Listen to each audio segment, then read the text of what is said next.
A legacy of strength. The sun hung low over Oak Ridge, casting golden hues across the small southern town. Jack Carter, a decorated Vietnam veteran, strolled down the main street with the steady, deliberate pace of a man who had endured a lifetime of challenges. At 68, his body carried the scars of war, but his spirit was unbroken.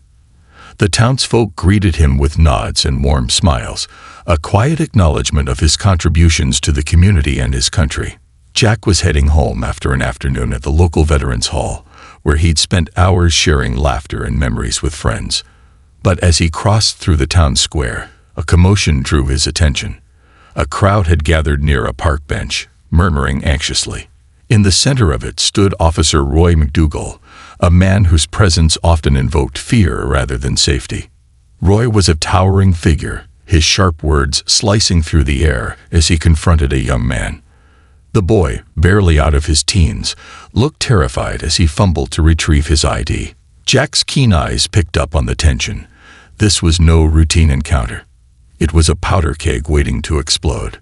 Jack's military training and deep sense of justice compelled him forward. "Everything all right here, officer?" he asked, his voice calm but resolute. Roy turned sharply, his eyes narrowing. "Stay out of this, Carter," he barked, his tone dripping with authority. Jack's gaze didn't waver. "Looks like the young man's already complying. No need to escalate." But Roy was a man who thrived on control.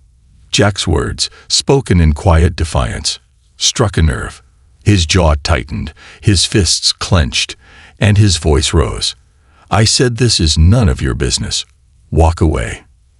The crowd murmured, their unease growing, but Jack stood firm. Sometimes it takes someone stepping in to stop things from going too far. Roy's temper snapped. Without warning, he shoved Jack with a force that sent the older man stumbling. As Jack straightened, Roy's fist flew, a single brutal punch that connected with Jack's jaw, sending him crashing to the ground. His head struck the pavement with a sickening crack. The crowd gasped. Phones were raised, capturing every moment. Blood pooled beneath Jack's head as his motionless body lay on the pavement.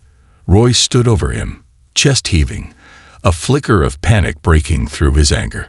The officer fumbled with his radio, calling for backup, his voice betraying his nerves. But the damage was done. A community ignited. The ambulance sirens wailed as paramedics worked to stabilize Jack, their movements brisk and urgent. The crowd, now swelling with anger, began to voice their outrage. They knew Jack, a man who had spent decades mentoring youth, volunteering at shelters, and standing as a symbol of integrity. To see him brutalized by an officer sworn to protect was a betrayal too deep to ignore. The videos captured by bystanders quickly spread, igniting a storm of condemnation on social media. Hashtags calling for justice trended within hours. The town, once quiet and unassuming, became the epicenter of a national conversation about police brutality and accountability. Jack's condition was grim. At the hospital, doctors fought to reduce swelling in his brain. He had slipped into a coma, his survival uncertain. His family gathered by his bedside, their faces etched with worry. Among them was his son, Michael Carter, a name that carried weight far beyond Oak Ridge. The son's mission. Michael Carter was the state attorney general, a man known for his unyielding pursuit of justice. When he received the call about his father, his world shifted. The man who had taught him courage and integrity was now fighting for his life because of an act of senseless violence. Michael stood in the hospital corridor, his mind racing. He thought of his father's sacrifices, the battles fought overseas, the years spent uplifting others. Jack had been his hero, a man who never backed down from what was right. And now it was Michael's turn to fight. "This isn't just about my father," Michael said, his voice steady but filled with resolve. "This is about every person who has suffered under a broken system. It's time to make things right." Michael wasted no time. He called for an independent investigation, ensuring that local biases wouldn't interfere. He worked with community leaders to organize peaceful protests, emphasizing the importance of unity and purpose. His team reviewed the footage, building an airtight case against Officer McDougal. A ripple of change. As weeks passed, the movement grew. People from across the state joined in solidarity, inspired by Jack's story and Michael's leadership.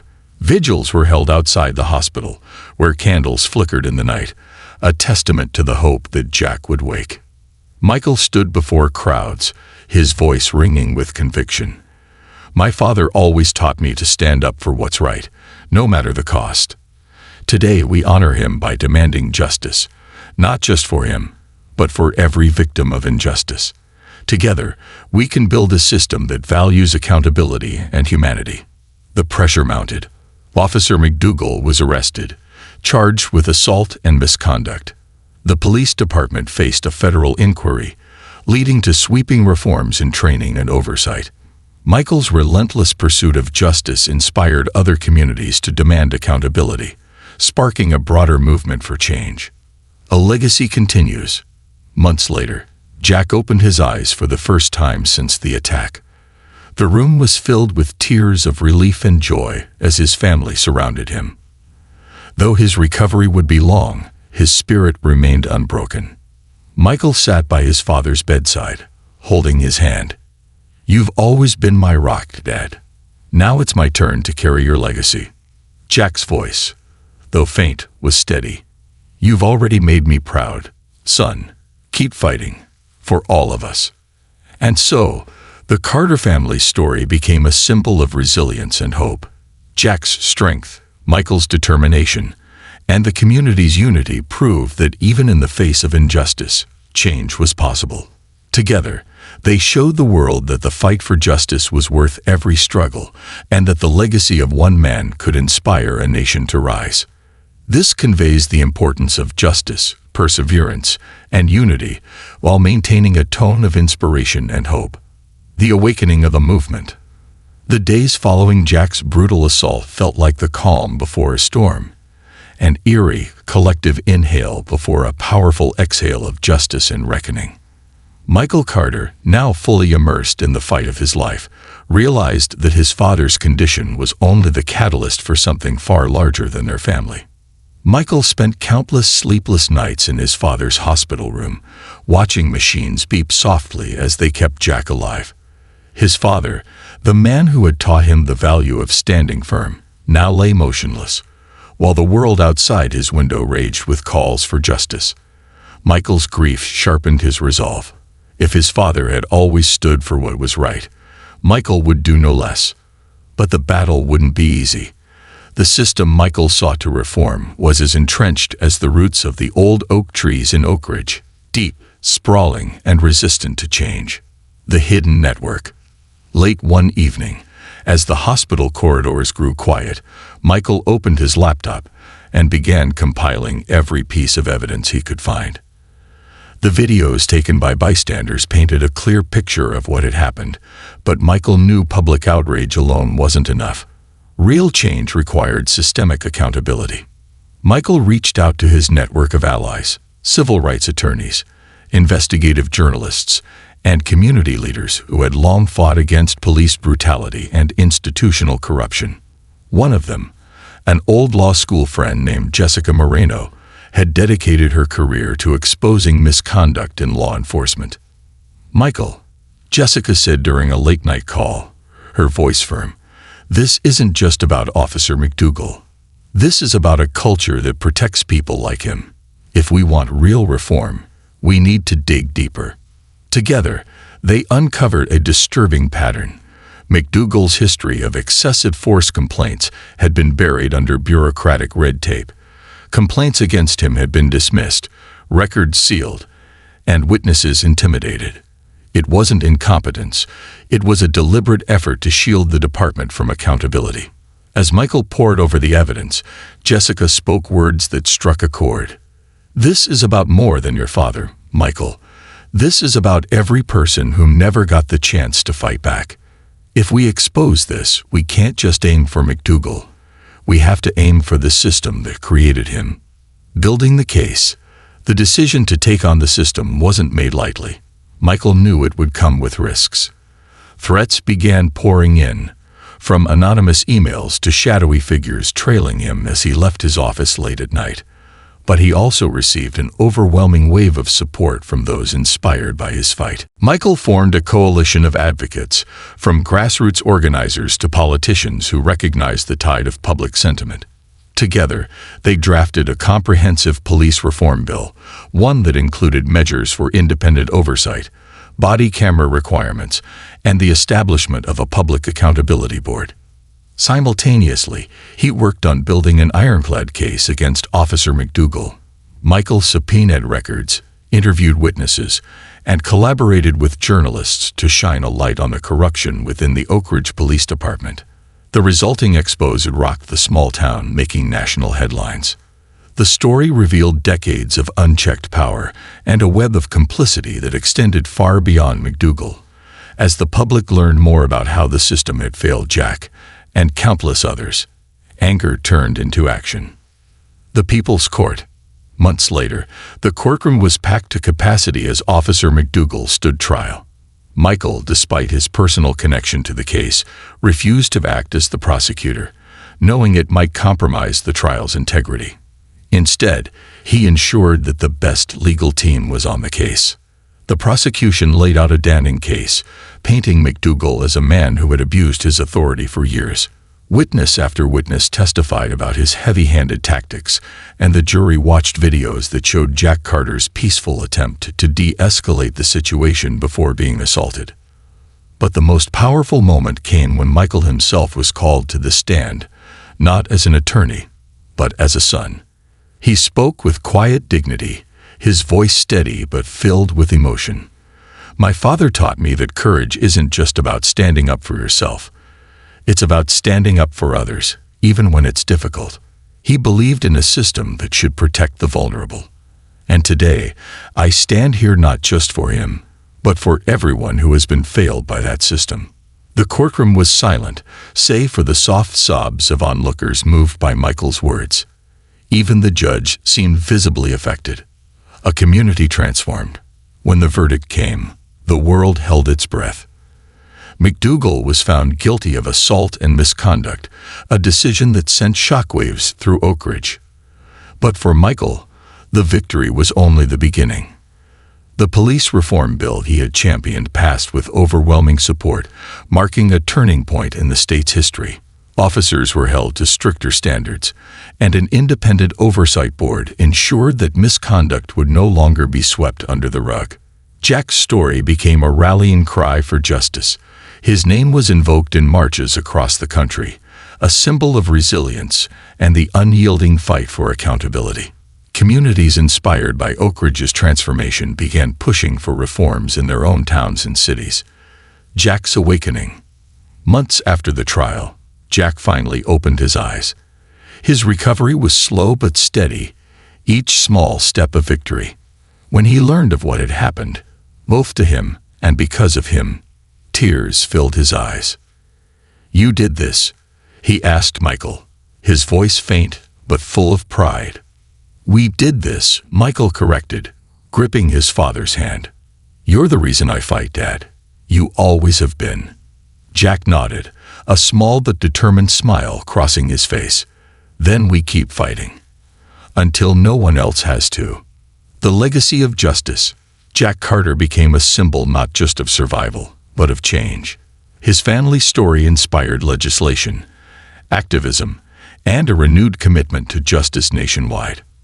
Michael's tireless efforts sparked a wave of reform that rippled far beyond Oak Ridge, proving that one man's courage could ignite a movement.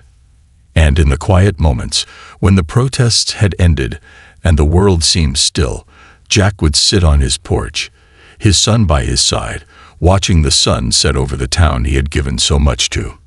He knew the fight wasn't over, but he also knew that they had made a difference. For the first time in a long time, Jack felt hope. The ripple effect. As the dust began to settle in Oak Ridge, the impact of Jack Carter's story spread like wildfire. Beyond the town, a nation reckoned with its long-buried truths. Jack's name became synonymous with resilience and justice, sparking changes that no one had anticipated. But for the Carter family and their allies, the fight was far from over. A new purpose. Jack Carter's recovery was slow but steady. Physical therapy sessions filled his days, and though the pain lingered, he refused to let it define him. Every step he took, every movement regained, was a victory not just for him, but for the community that had rallied around him. His spirit remained unshaken. Michael, however, could see the toll the incident had taken on his father. Jack's once unyielding optimism had been tempered by the reality of what he had endured. Michael watched his father struggle to reconcile his unwavering belief in justice with the betrayal he had experienced. One evening, as they sat together on Jack's porch, Michael broke the silence. "Dad, what happened to you? It's still happening to others. People need your voice." Jack nodded, his gaze fixed on the horizon. "I've spent my life believing that doing what's right is enough," he said, his voice steady but thoughtful. "But maybe it's time to do more than believe. Maybe it's time to act." The next day, Jack and Michael announced the formation of the Carter Foundation for Justice and Accountability, a nonprofit dedicated to fighting police misconduct, supporting victims, and promoting systemic reforms. The foundation would offer legal aid to families who couldn't afford it, advocate for policy changes, and educate communities about their rights. "We're not just here to react to injustice," Michael said during the launch event. "We're here to prevent it." The voices of change. The foundation quickly became a beacon of hope, attracting activists, attorneys, and community leaders from across the country. Jack, though still recovering, insisted on being involved. He traveled to schools, community centers, and town halls, sharing his story and urging others to stand against injustice. At one event in a neighboring town, Jack met a young man named Marcus Hayes. Marcus, barely 20, shared how he had been wrongfully arrested and beaten by officers just months before. His case had been dismissed without investigation, leaving him with both physical scars and deep mistrust of the system. "You're not alone, son," Jack said, placing a hand on Marcus's shoulder. "And you're not powerless." With the foundation's help, Marcus's case was reopened. The officers involved faced consequences, and Marcus became one of the foundation's most passionate advocates. He spoke at rallies, helped organize workshops, and became a symbol of how ordinary people could fight back. Stories like Marcus began to surface everywhere. Each victory, no matter how small, added momentum to the movement. The foundation's efforts were changing lives, but they were also putting a target on its back. Resistance and resilience. Not everyone welcomed the Carter Foundation's work. Police unions pushed back, framing their efforts as an attack on law enforcement. Anonymous threats flooded their offices, and some local officials refused to cooperate. One day, Michael received an ominous letter. "Back off, or there will be consequences," it read. He showed it to Jack, whose response was simple. "We've faced worse." Despite the threats, the foundation pressed forward.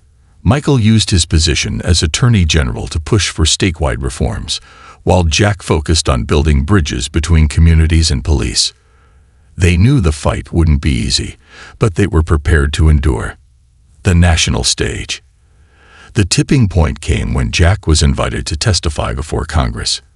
His story, already a national sensation, had reached the ears of lawmakers eager to address the growing unrest over police misconduct. Jack, still walking with a cane, stood before the committee with a calm but commanding presence. "I'm not here because I hate the police," Jack began, his voice steady.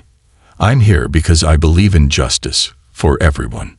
No one, not even those in uniform, should be above the law." His testimony was raw, unflinching. He spoke of his own experience, the pain of betrayal, and the countless others who never got the chance to tell their stories. His words resonated deeply, and by the time he finished, even the most skeptical lawmakers were visibly moved. The hearing resulted in the drafting of the Justice for All Act, a sweeping piece of legislation aimed at increasing transparency, accountability, and community oversight in policing. Though it faced fierce opposition, the public's overwhelming support pushed it through. A community united. Back in Oak Ridge, the Carter Foundation opened its first community center, offering free legal clinics, mentorship programs, and resources for those affected by injustice. The center became a hub of activity, a place where people of all ages and backgrounds could come together to learn, heal, and organize. Jack often spent his afternoons there, sharing coffee and conversations with visitors. He became a mentor to many, his quiet strength inspiring those around him. One day, a young girl approached him, clutching a notebook. "Mr. Carter, I wrote an essay about you for school," she said shyly. Jack smiled, his eyes softening. "What did you write?" "That you're a hero," she replied. Jack chuckled, his voice warm. "I'm just a man, trying to do what's right. But thank you." The legacy lives on. Years later, Jack's story became the subject of a best-selling book and a documentary, both highlighting the journey of a man who turned personal tragedy into a force for change. The Carter Foundation grew into a national organization, its reach extending to underserved communities across the country. Michael, now a prominent figure in the fight for justice, often reflected on the path they had taken. He knew their work was far from finished, but he also knew they had made a difference. As for Jack, he spent his remaining years surrounded by family, friends, and the community he loved. Though his body bore the marks of his ordeal, his spirit remained unbroken. On the anniversary of the Foundation's creation, Jack addressed a crowd gathered in the town square. "This isn't just my story," he said, his voice strong despite his age. "This is our story. A story of what happens when people come together to demand better. And it's only the beginning." The crowd erupted into applause, their cheers a testament to the man who had shown them the power of resilience and unity. Jack Carter may have started as one man, but his legacy became a movement, proof that even in the face of injustice, change is possible when courage meets conviction. This expands on the ripple effects of Jack's story, highlighting how one man's strength can inspire a lasting legacy. The unfinished fight. Though Jack Carter's story became a symbol of resilience, justice, and transformation, the journey was far from over. The changes sparked by his assault and the subsequent movement had created ripples across the country, but the deeper roots of systemic injustice required more than reform. They demanded a cultural shift. As Jack and Michael Carter continued their work, they found themselves grappling with a question that loomed larger than ever. How do you change a system built to resist change? A new frontline. The Carter Foundation had become a household name, its work inspiring communities nationwide. Legal victories were piling up, police accountability boards were being established, and policies were being rewritten. Yet, the pushback from those invested in maintaining the status quo was growing fiercer. Jack, now in his 70s, had fully embraced his role as a mentor and advocate. Despite his physical limitations, he remained a guiding force, traveling to communities where police misconduct had sown deep mistrust.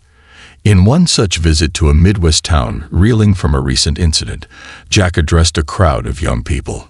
"Change doesn't happen overnight," he told them, his voice steady despite the years. "But it starts with people like you, refusing to accept the unacceptable." One young man, Alex, stood up during the queue, and Mr. Carter, "We're tired of waiting.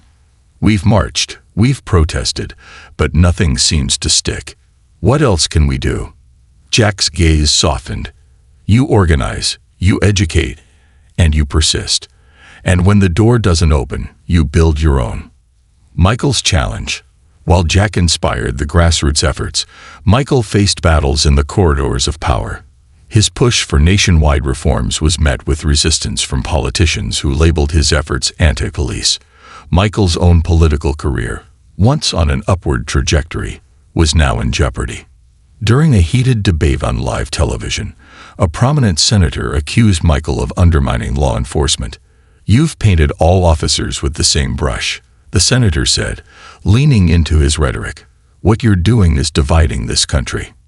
Michael responded with the calm resolve that had become his hallmark. What I'm doing is holding people accountable. Accountability isn't anti-police, it's pro-justice. And if we can't agree that every citizen deserves to feel safe, then we've lost sight of what this country is supposed to stand for. The exchange went viral, further polarizing public opinion. But Michael remained undeterred. Behind the scenes, he worked tirelessly with a coalition of lawmakers and activists to push forward a new slate of reforms. Among them was the Carter Act, a federal bill aimed at overhauling police training, eliminating qualified immunity, and increasing community oversight. The bill's introduction in Congress was met with protests, but also overwhelming support from citizens who had grown weary of the same old excuses. The Carter Act became a rallying cry for activists nationwide. The betrayal. As momentum for change grew, so did the threats. Anonymous emails and phone calls became a daily occurrence for the Carters. One evening, Michael received a tip from an insider, a trusted ally in Washington. "Michael," the voice on the other end said, low and urgent, "there's a group working against you. It's not just political opposition. They're looking for dirt, anything they can use to discredit you and your father." Michael thanked the caller and sat in his office, staring at the files spread across his desk.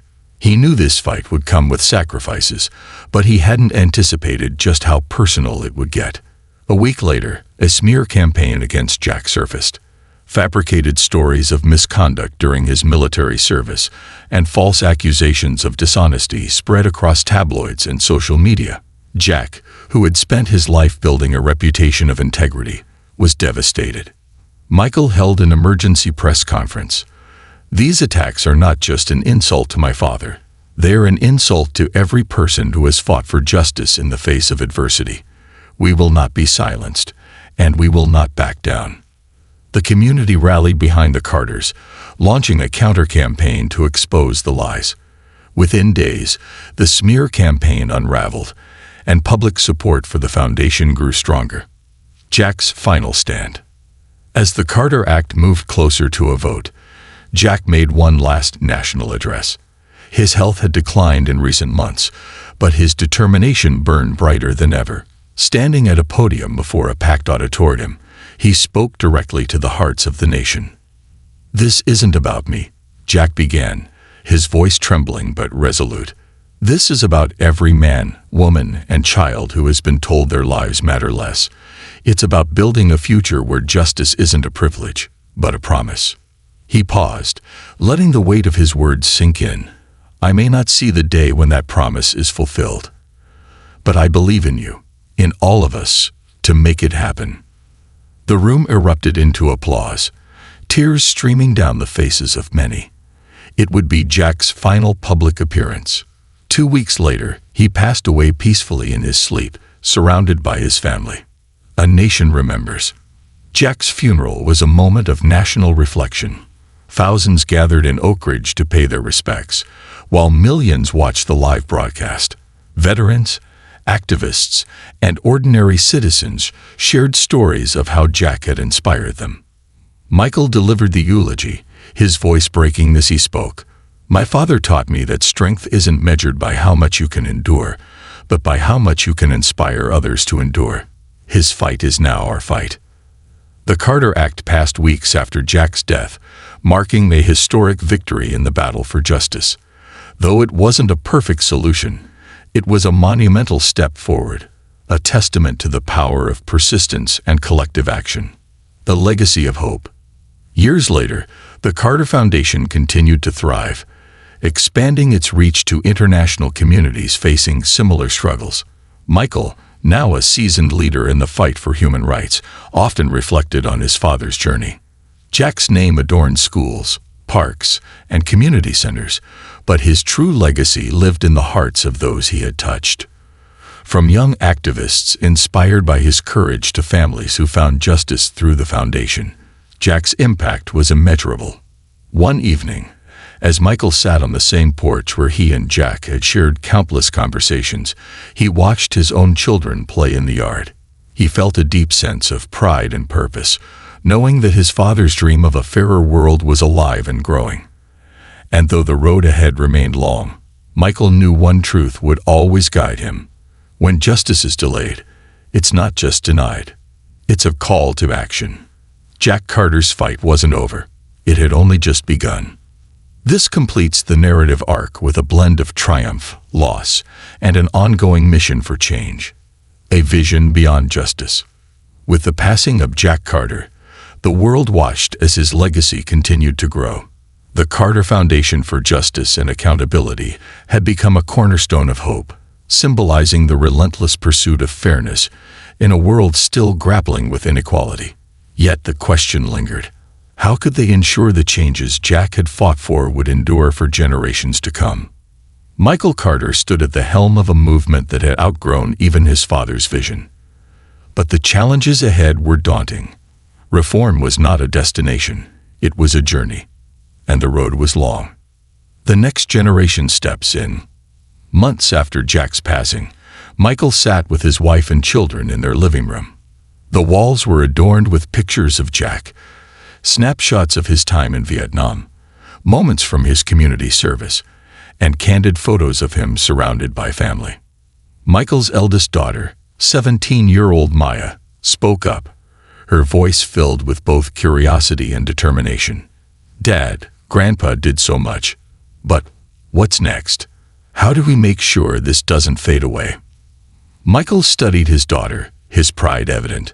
Maya had inherited Jack's resilience and sense of justice. "It's not just about fighting what's wrong," he said.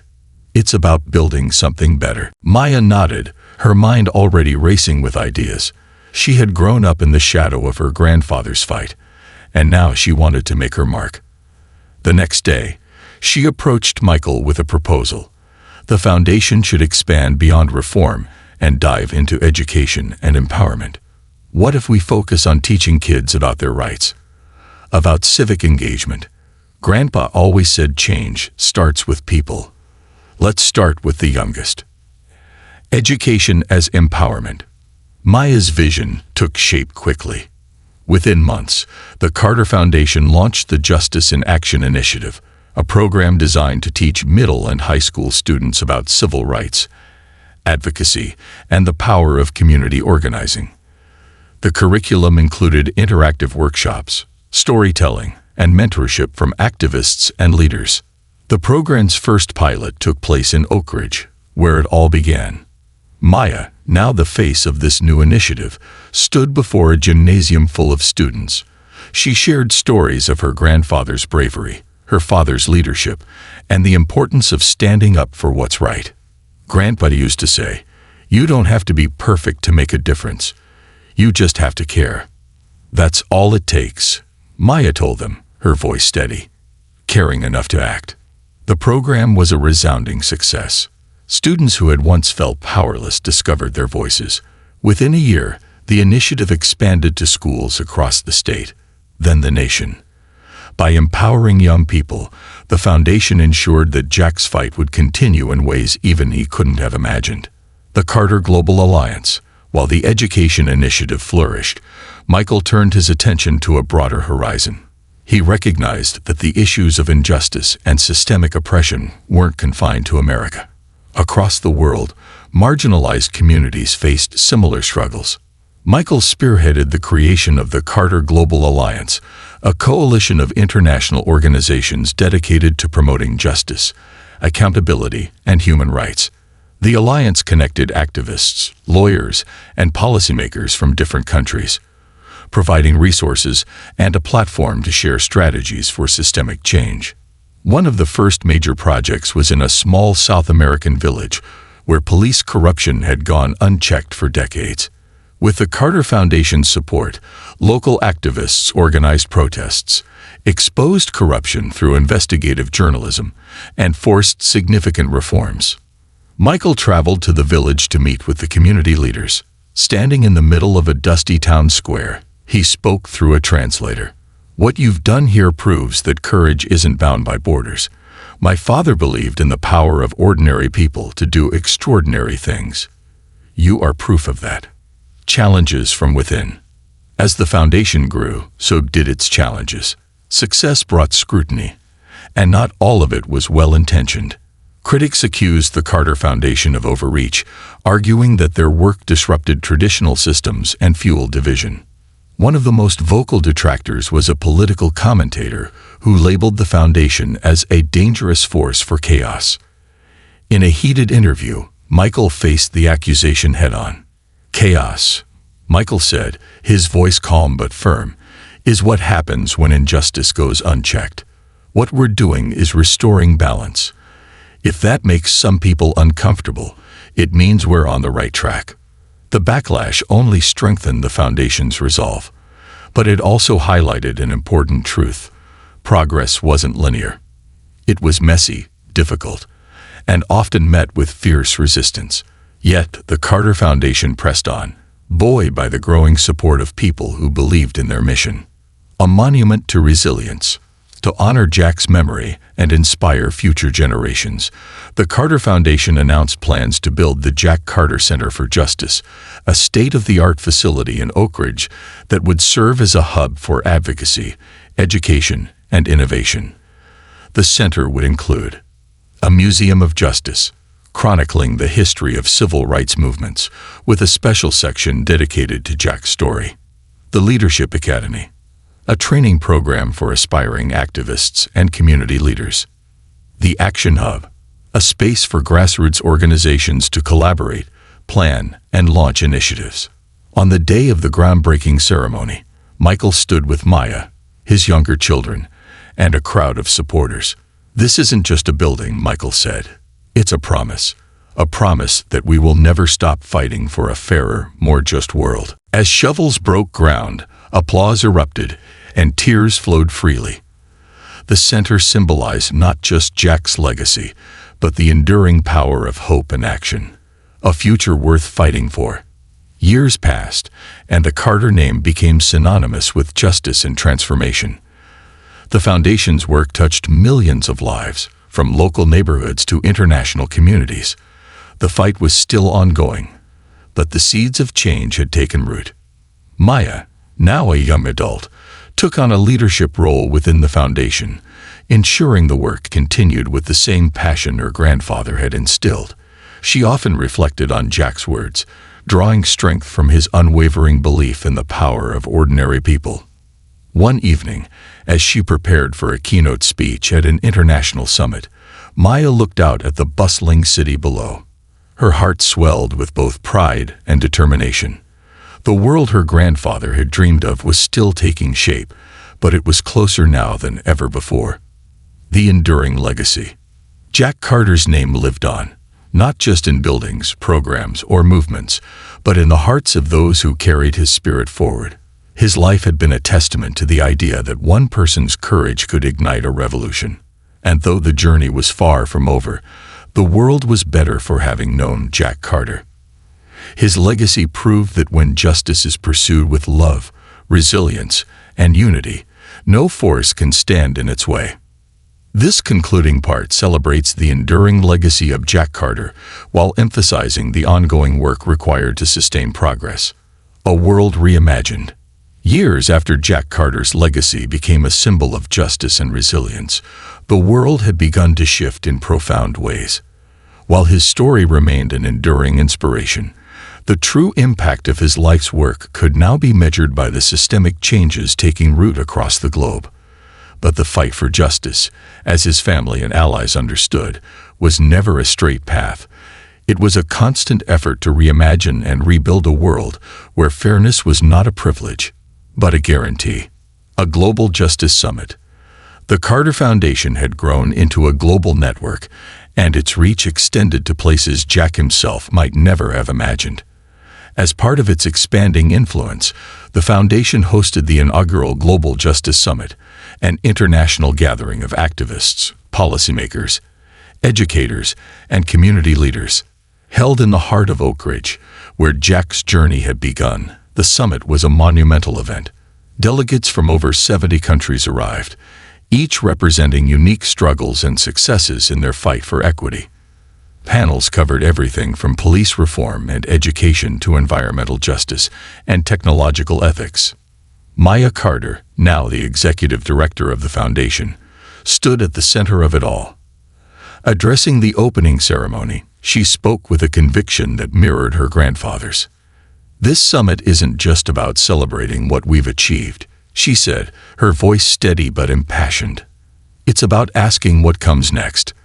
My grandfather believed in justice, but he also believed in the power of imagination, the ability to see not just what is, but what could be." Her words electrified the audience, setting the tone for a week of collaboration and vision setting. By the summit's end, a collective declaration was drafted. The Carter Accord, a global pledge to pursue justice through education, accountability, and innovation. Signed by representatives from every attending nation, it was a historic moment that signaled a unified commitment to change. "Our goal isn't to destroy industries," she said, her voice measured but firm. "It's to build industries that respect people and the planet. If we're not willing to adapt, we're not just failing ourselves, we're failing future generations." Her performance was widely praised, solidifying her reputation as a force to be reckoned with. The legislation passed, marking another victory for the foundation. The Monument of Unity. To commemorate the 25th anniversary of Jack's passing, the Carter Foundation unveiled a new project, the Monument of Unity, a massive structure designed to inspire reflection and action. Situated in Oak Ridge's town square, the monument featured a towering sculpture of interconnected hands, symbolizing solidarity across divides. Around its base were engraved the names of individuals who had contributed to the fight for justice, alongside Jack's oft-repeated mantra, "Justice is not a gift, it is our birthright." The unveiling ceremony drew a crowd of tens of thousands. Maya, standing before the monument, spoke to the gathering. "This monument isn't just a tribute to my grandfather," she said. "It's a reminder of the power we all hold. When we come together, when we refuse to back down, we can create something extraordinary." The dream continues. As the years passed, the Carter Foundation became a cornerstone of global justice, its influence woven into the fabric of countless movements.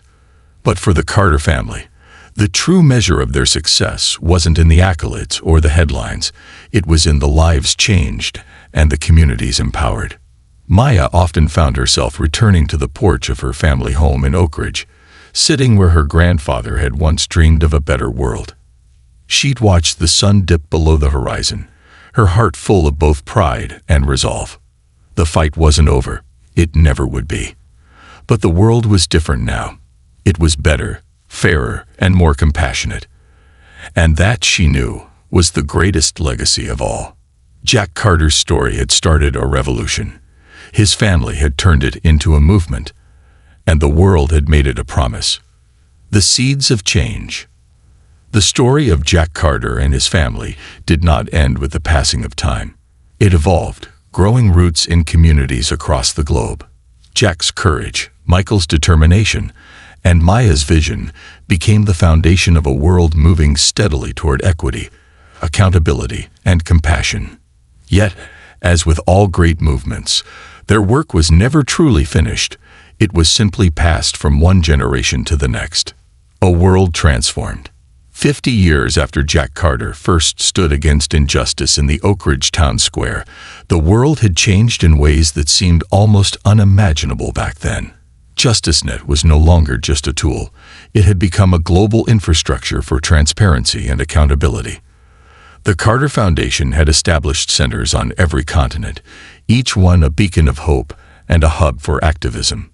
The lessons of the Carter family were taught in classrooms, discussed in government chambers, and celebrated in communities. Their story reminded people that change doesn't come from a single act of defiance or a single person's sacrifice. It is the result of collective effort, sustained over time, by people who refuse to give up, even in the face of overwhelming odds. Lessons from the journey. At the heart of the Carter family story lies a powerful lesson. Justice is not a destination, but a journey. It requires persistence, courage, and the willingness to take risks for what is right. The journey is not always easy, and the victories are often hard-won. But every small act of resistance, every voice raised in protest, and every step toward accountability makes the world a little bit better. Jack Carter's life taught the world that one person's stand can inspire millions. Michael Carter's perseverance demonstrated the power of leveraging influence for good. And Maya Carter's leadership showed that true change comes not just from dismantling the old, but from building the new. Their story left behind 3 enduring lessons. Courage is contagious. Standing up for what is right inspires others to do the same. Change requires persistence. Systems built over centuries cannot be undone overnight, but progress is always possible with determination. Hope is a choice. Even in the darkest times, believing in the possibility of a better world can light the way forward. The final reflection. In the twilight of her years, Maya Carter often returned to Oak Ridge, where her family's journey had begun. Sitting on the same porch where her grandfather once dreamed of a better future, she reflected on how far they had come. One day, surrounded by her grandchildren, Maya shared the story of Jack Carter. She spoke of his courage, his unwavering belief in justice, and the sacrifices he made to ensure that the world would be better for those who came after him. "What was Grandpa Jack like?" one of the children asked. Maya smiled, her eyes glistening with tears.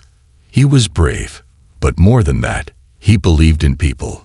He believed in their ability to do good, even when it was hard. And because of him, we're here today, living in a world he dreamed of."